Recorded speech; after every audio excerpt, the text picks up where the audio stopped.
Hey everybody, my name is Drew McCreadie and I am the designer of Day of Independence, a new semi-anti-cooperative world domination board game set in a steampunk-themed alternative future.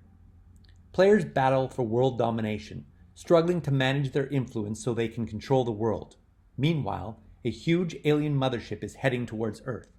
What the aliens want and why they have come remains a mystery that slowly reveals itself over the course of the game.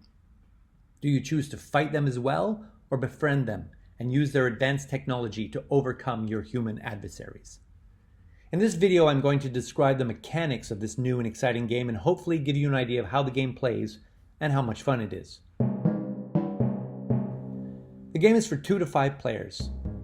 The political boundaries of the future are different from today. Each player chooses a starting territory from 3 cards they select randomly.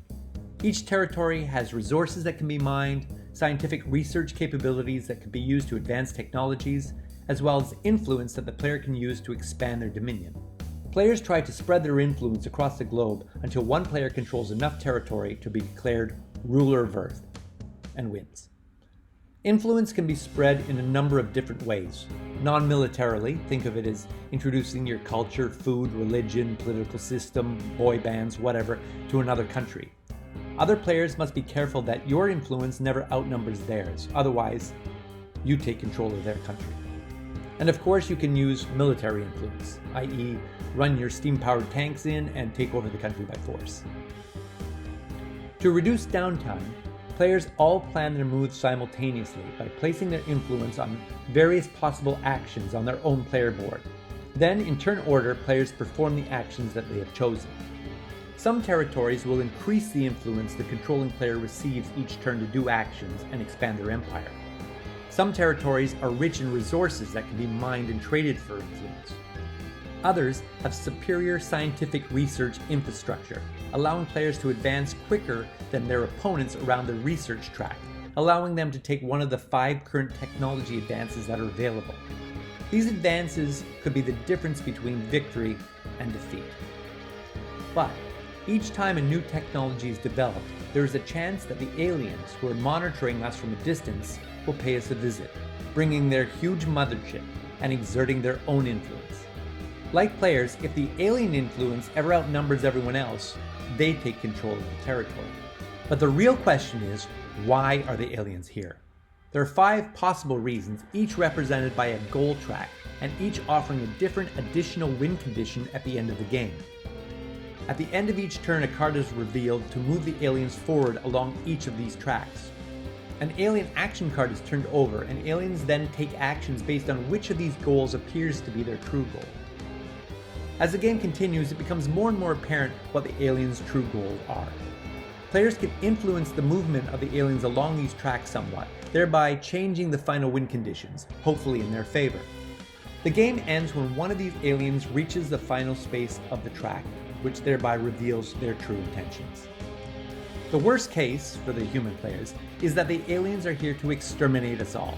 If this happens, then everyone loses, which means players will have to work together to ensure that this doesn't happen. The second potential goal is that the aliens are here to enslave us.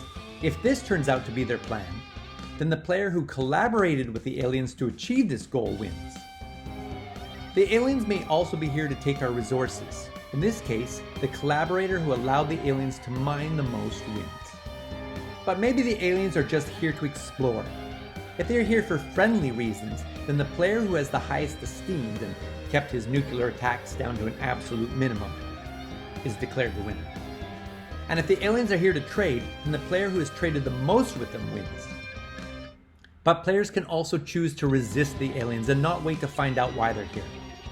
If the humans manage to push the evacuate marker to the end of its track by attacking aliens and resisting their expansion, then the aliens will leave and all the players who participated in the resistance share the victory. All the collaborators lose. But players need to be careful. If they resist friendly aliens, they will be penalized during the game.